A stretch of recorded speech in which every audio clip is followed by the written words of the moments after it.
from this nightmare.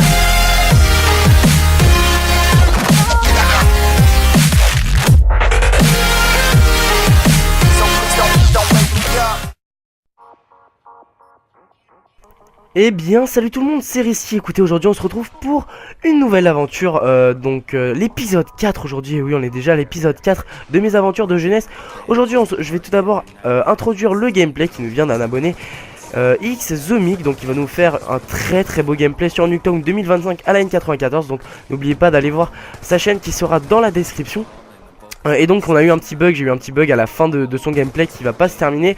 Donc j'ai pris une de ses parties récentes pour tout simplement ça va faire un gameplay, je crois, une vidéo de 10 minutes, 10 minutes 30, histoire que j'ai un peu plus de temps pour vous raconter ma petite aventure. Donc comme vous avez pu le voir au titre de la vidéo, c'est tout simplement ma première copine. Donc aujourd'hui je vais vous raconter ma première copine. Alors je vais faire ce petit commentaire en, on va dire, deux temps. C'est à dire que je vais d'abord vous raconter ma première copine, qui est un souvenir assez vague. Donc j'ai pas tous les détails, c'est assez court. J'ai pas grand chose à raconter parce que c'était il y a assez longtemps, on va dire. C'était il y a 10 ans à peu près.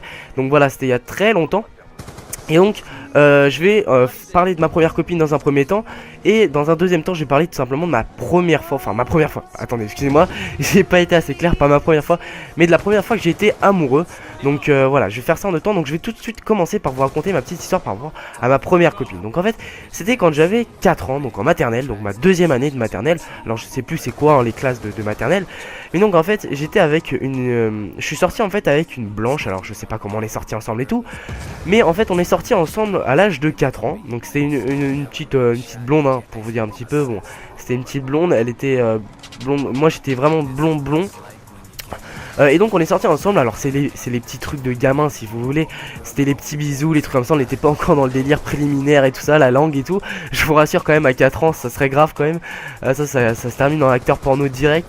Mais voilà, à 4 ans on se faisait des petits bisous, des petits câlins, des petits trucs de gamin en fait, hein, quand on était petit. Et donc on était assez proches quand même. Et notre relation elle a duré au moins un an, plus d'un an. Et après un an, alors je sais plus ce qui s'est passé. C'est pour ça que je ferai vraiment deux histoires, parce que j'ai pas trop de détails sur ma première copine. Je me rappelle plus très bien parce que voilà, c'était il y a longtemps. Donc en fait on est sortis un an et demi ensemble. Et après, alors je sais pas pourquoi on a arrêté. Et donc un an plus tard, donc en CP, on est bien sûr on est dans la même primaire, parce qu'on s'est retrouvé dans la même primaire parce qu'en fait ma maternelle faisait aussi primaire, donc on s'est retrouvé dans la même primaire. Par contre on n'était pas dans la même classe. Donc pendant un an, pendant cette année de CP, on ne s'est pas reparlé de toute l'année. Et en CE1 elle m'a fait une lettre d'amour. Alors cette lettre d'amour, comme un con, je l'ai perdue. Alors je sais pas comment j'ai fait pour perdre ça, parce que c'était ma première lettre d'amour. Et aussi voilà, j'ai fait vraiment le bâtard, parce qu'en fait cette lettre d'amour je l'ai montrée à pas mal de personnes en fait dans l'école. C'est chose à ne pas faire, je vous rassure. Je sais très bien qu'il fallait pas le faire, mais voilà, j'étais petit, je savais pas trop ce que je faisais et tout ça. Je prenais pas conscience de voilà ce qui était vraiment lettre d'amour pour quelqu'un et tout ça. Je me rendais pas compte.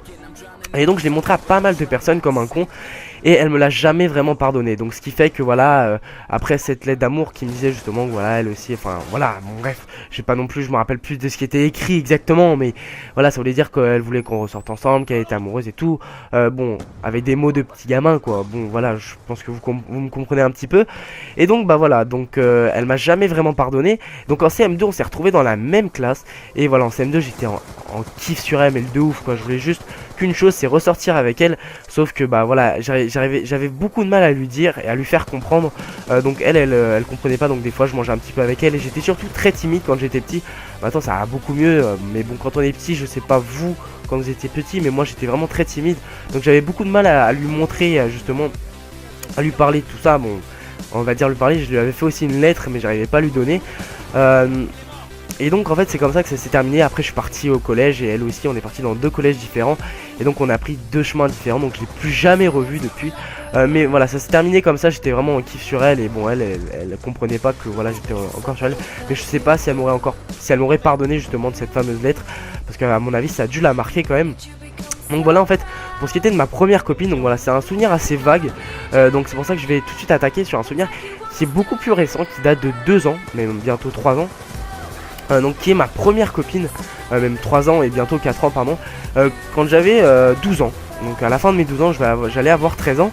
Et donc c'est simple en fait, Cette première copine, je l'ai rencontrée à une maison de campagne que ma mère a acheté, parce qu'il faut savoir que quand j'étais petit, je voyageais énormément avec ma mère et mon père, donc je faisais pas mal de pays dans l'Europe.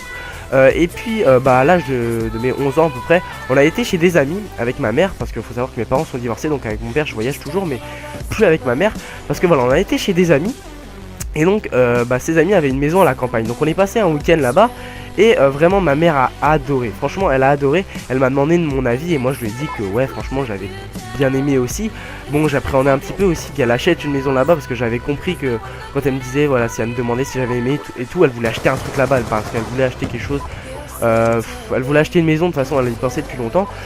Et donc, enfin une maison secondaire hein, si vous voulez. Et donc elle a commencé à chercher et tout. Moi je lui ai dit oui, mais j'appréhendais un petit peu parce qu'à la campagne c'est à rien là-bas. J'ai pas internet, j'ai pas de télé, j'ai une télé, mais si vous voulez j'ai pas de connexion internet, j'ai pas la télé, les chaînes de télé, j'ai juste la PS3 pour les films et des trucs comme ça. Mais voilà, j'ai rien, j'ai vraiment rien là-bas. Donc j'appréhendais un petit peu et tout, mais je lui ai dit ok et tout, on va tester, mais j'étais un petit peu voilà perplexe on va dire.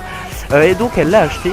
Et donc le premier été j'avais beaucoup de mal, alors il y avait beaucoup de travaux à faire, donc je travaillais aussi beaucoup avec elle dans la maison, donc j'ai commencé à me faire 2 potes. Mais voilà, c'était pas un été on va dire exceptionnel. Bon, je me suis quand même bien éclate on va dire, j'en ai un petit peu profité. Mais voilà, c'était pas au top. Et là-bas en fait on a un cours d'eau qui passe dans le village, qui amène du monde en plus, et où on peut se baigner. Donc là c'était vraiment le top, parce qu'on peut sauter, il y a des endroits où vous tapez à pied et tout. C'est vraiment le top là-bas, c'est un camping mais en 10 fois mieux limite, j'ai envie de vous dire. Et donc... ouais, je sais de quoi je parle parce que je vais souvent au camping et je peux vous dire que vraiment c'est un camping, mais vraiment peut-être pas 10 fois mieux, mais c'est presque mieux qu'un camping. Et donc voilà, elle achète, et l'année suivante j'ai commencé à me faire vraiment pas mal de potes. Et il y avait justement cette fille qui s'appelait Audrey, qui était donc à la baignade. Et à la baignade j'ai commencé un petit peu à la regarder et tout parce qu'elle me plaisait. Mais je me suis dit voilà, enfin elle aussi elle me regardait, mais je sais pas, je parlais avec mes potes, enfin je m'éclatais un petit peu avec des potes et tout. Je faisais pas trop attention, j'avais l'impression en plus qu'elle était un peu plus vieille que moi, alors qu'en fait non, elle avait un an de moins que moi. J'avais l'impression que ouais, pourtant elle était plus vieille que moi, je la voyais de loin. Et en fait à la fin de justement de la soirée, vers 17h, à la fin de la baignade, et bien elle est passée, elle a commencé à venir me... Enfin son frère pardon est venu me voir, qui avait lui 11 ans je crois, 10-11 ans. Et qui est venu me voir pour me demander mon numéro. Alors 11 ans, excusez-moi, je dis des conneries, je suis un petit peu perdu dans les âges. Donc qui est venu me voir pour justement me demander mon numéro pour sa soeur. Et donc le soir on a commencé à parler et tout par SMS. Et après justement elle revenait tous les jours hein. Donc on s'est vu tous les jours, tous les après-midi elle venait et tout. Donc on passait vraiment du bon temps ensemble. Et ça s'est pas mal. Ça s'est fait petit à petit entre nous. Et donc bah voilà, on a vraiment passé des temps, mais enfin des moments inoubliables pour moi pendant une semaine et demie je crois. Après elle a dû partir parce que c'était la fin de l'été, donc elle a dû partir. On s'est dit au revoir au moins 4 fois parce que voilà c'était enfin à chaque fois on se disait au revoir en pensant voilà qu'elle partait et tout, parce qu'elle habite en Bretagne et moi je suis sur Paris. Et donc en fait non, à chaque fois on retrouvait toujours un moyen de se revoir. Et donc ce qui fait qu'on s'est dit au revoir pour la toute dernière fois. On s'est dit au revoir bah à Vallon, je crois, c'était une ville à côté. Et aussi on s'est dit au revoir, mais quelque chose que j'oublierai jamais, c'était en plus il y avait Tiamo en chanson derrière la voiture, il y avait sa mère qui était à côté. On s'est dit au revoir, c'était inoubliable. Et en fait je m'en suis rendu compte à ce moment là parce que j'avais pleuré pour elle, que j'étais vraiment amoureux, et qu'il y a une différence entre les sentiments et être amoureux. Les sentiments, vous pouvez apprécier une fille, voilà, être bien avec elle et tout, sans forcément être amoureux de cette fille. Et vous le comprendrez parce que vous le savez peut-être pas maintenant, vous êtes peut-être avec quelqu'un, mais vous vous rendez pas compte que être amoureux c'est beaucoup plus fort que ça. Et moi je m'en suis rendu compte grâce à cette fille, parce que voilà, une semaine après, justement, j'avais pleuré pour elle pendant au moins une semaine. J'avais beaucoup de mal à l'oublier et tout. On était restés quand même ensemble et tout, on restait ensemble, mais je savais très bien qu'on n'allait pas se revoir. Et je suis sorti en plus à la rentrée des classes, un mois plus tard je suis sorti avec une autre fille, elle l'a tué. Donc voilà, elle m'a pas trop pardonné on va dire, en même temps c'est normal. Mais bon voilà, on savait très bien qu'on n'allait pas se revoir, enfin avant au moins un an. Donc c'était un peu débile. Et après un mois j'avais quand même commencé à l'oublier. Surtout que voilà, je m'étais rapproché d'une fille, donc ça m'a vraiment permis de l'oublier. Et en fait on s'est revus à des vacances de Pâques. Donc les vacances de Pâques de l'année scolaire qui suivait. On s'est revus en fait. Sauf que bah 2 semaines avant elle s'était mise avec un mec. Et bah voilà, on a passé un après-midi avec elle et j'ai commencé à l'embrasser. Bon bref, vous connaissez, je vais pas vous raconter non plus tous les détails, mais voilà, j'ai commencé et tout à me rapprocher d'elle, à l'embrasser et tout. Donc on a passé un après-midi ensemble. Et le soir elle me dit que non c'est pas possible et tout. Enfin bon, je vais pas vous raconter voilà vraiment tout dans les détails, mais en gros voilà, elle voulait plus parce qu'elle était avec son mec, elle avait du mal à se rendre compte de ce qu'elle avait fait parce qu'elle l'avait trompé et tout ça. Bon c'est con parce que voilà, on avait 15 ans, elle avait pas non plus se marié avec le mec, surtout 2 semaines après c'était fini. Et pendant une semaine là ma mère, j'étais en dépression, franchement j'étais en dépression amoureuse parce qu'en plus ma mère essayait, voilà, elle savait pas trop quoi faire pour justement que j'aille mieux et tout, c'était une grosse catastrophe. Bref, donc voilà, après on s'est pas revu jusqu'à justement cet été où on va se revoir. Alors je sais pas si c'est une bonne chose parce que j'ai peur justement que je me rattache à elle, ça peut être voilà mauvais on va dire, et ça peut être grave pour moi parce que bon ça m'a fait quand même vachement de mal. Donc voilà, écoutez, c'était une vidéo qui était au final une histoire un peu plus rapide que les autres. J'espère vraiment qu'elle vous aura plu, même si j'ai pas toujours été très précis dans mes sentiments et tout. Si vous êtes resté jusqu'à la fin de mon histoire, n'hésitez pas à laisser dans les commentaires love, ça me ferait vraiment super plaisir. Moi je vous fais plein de gros bisous, on se retrouve la semaine prochaine pour une nouvelle aventure. Bye, c'était Reski, ciao. It's whiskey straight, no chases. Yeah, I've been a few places, from Montana to Indiana. These girls know what my pace is. First night with your girlfriend, we ran a couple of bases. We made it home, I dug her out, then I